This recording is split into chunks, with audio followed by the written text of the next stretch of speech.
Welcome to the Common Man Football Show. My name is James Coburn, and today's episode, we're talking about the 2018 NFL Draft defensive tackle production highlights. Another video going over the defensive tackles that hit data traits indicative of potential high-quality NFL players. Now, before you get all crazy and everything else like that, there are definitely some players that are not on this list that are going to be in the description. So if there are any defensive tackles on this list that you don't see and you're like, why is this guy not here? Why is that guy not here? Just go to the link in the description. It has all of the market share for the 2017 FBS season, and you can find those players and you can see where they fell a little bit, or like where they're kind of off a bit when it comes to their data. Now, I am going to be doing individual defensive tackle data videos as we get closer to the combine, and of course after the combine.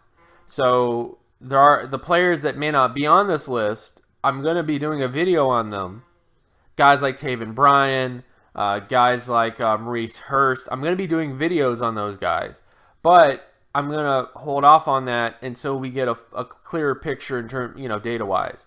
This video is more so to highlight players that you might not be familiar with, for the most part. So basically going over players that you might not be familiar with who might actually end up being good players because they hit really, really high data traits.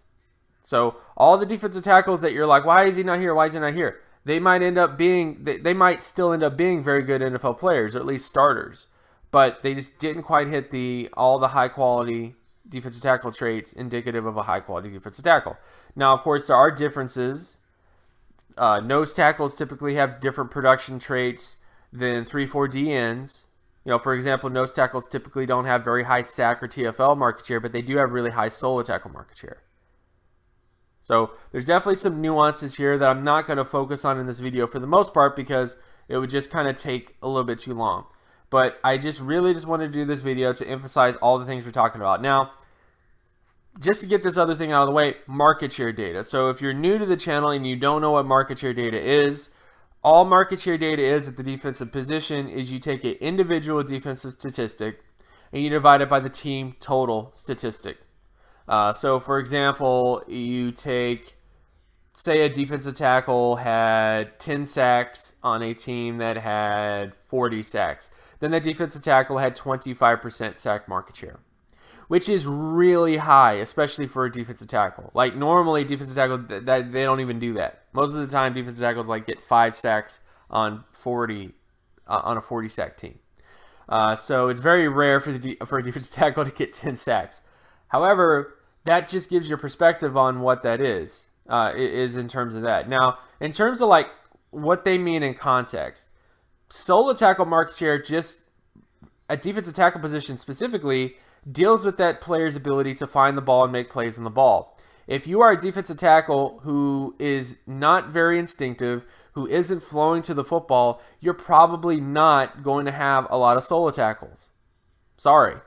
And a lot of times, nose tackles, like I talked about, nose tackles, typically speaking, guys like Vince Wilfork, Haloti Ngata, all those guys, they didn't have a ton of sack market share or TFL market share, but they had very, very high solo tackle market share because as a nose tackle, a lot of people say, oh, well, production nose tackle doesn't matter.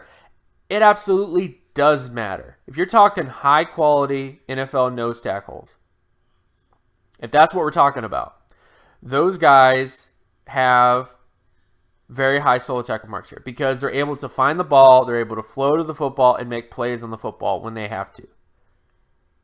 They're not just sitting there taking up space and not doing anything. They're being active. They're being proactive as a nose tackle, which is different from just being a nose tackle that just takes up space. Because that's the thing. You're not going to make it in the NFL as a nose tackle. You're not going to be a special nose tackle if you just take up space. Because that's not, when people think of Vince Wilfork, they don't think of a guy that just took up space. When people think of Haloti Ngata, they don't just think of a defensive tackle that took up space. They thought of a defensive tackle that made a lot of plays. And he was a nose tackle also. Same thing with Damon Harrison, same thing with a lot of these different guys. So you just have to keep that in perspective, that different defensive tackles are going to have different production profiles. And I don't want to get too much into that 100% in this video, but I just wanted to kind of emphasize that. So, because I know I get a lot of questions about that, like, well, nose tackles or 3-4. Listen, every defensive tackle position you have to be productive. It's just what things you need to be productive in is a little bit different depending on the position that you're playing. So that's kind of the bottom line there. But let's get into the highlights. So these are all the defensive tackles who hit high quality production profile, or at least they hit production profiles indicative of a player that could end up becoming a high quality defensive tackle. For the most part, there's definitely some other players.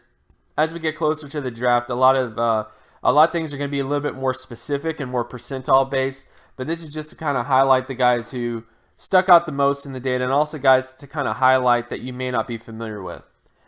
So again, these are all the players. We have Max Crosby from Eastern Michigan, Hercules Mataafa. Now, it's important to note about Mataafa is we don't really know 100% what he's going to be, if he's going to be a defensive end.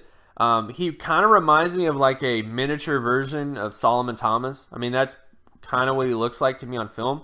So he may just end up being an edge rusher, but a lot of his production came as a from the inside. So that's why he's on this list.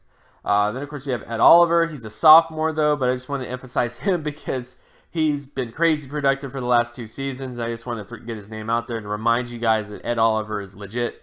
Then we get Daniel Wise from Kansas, Marquise Copeland from Cincinnati, Harrison Phillips from Stanford, Dare Odeyingbo from Vanderbilt, Jalen Jelks from Oregon, Kevon Perry from Louisiana Lafayette, Johanna Goffin from Wyoming, and Galen Robinson from Purdue, who's another guy that I think might be more so kind of like an edge rusher guy, but I just threw him in here because he's kind of has production from inside. So those are all the defensive tackles who stuck out the most data-wise this particular year, and more so emphasizing guys who hit a bunch of different data points specifically that are very indicative of things. It doesn't mean that Maurice Hurst is going to be a bum. It doesn't mean that Derek Nandi is going to be a bum or any of these other guys are going to be bums. It just means that this particular season, that's the other thing too, in 2017 they didn't quite hit all the high quality production marks that they should have. So that again that's all that really has to deal with. But again, these are all the players in the list who stuck out the most. If you have any questions, leave a comment below. And of course, my name is James Coburn. You can find my other work at draftcoburn.wordpress.com. You can also follow me on Twitter at Geometrics. And if you like this content and you want more content like this, be sure to leave a like and subscribe. Share this video as well with anybody that you know. And I'll talk to you guys in the next video. Peace.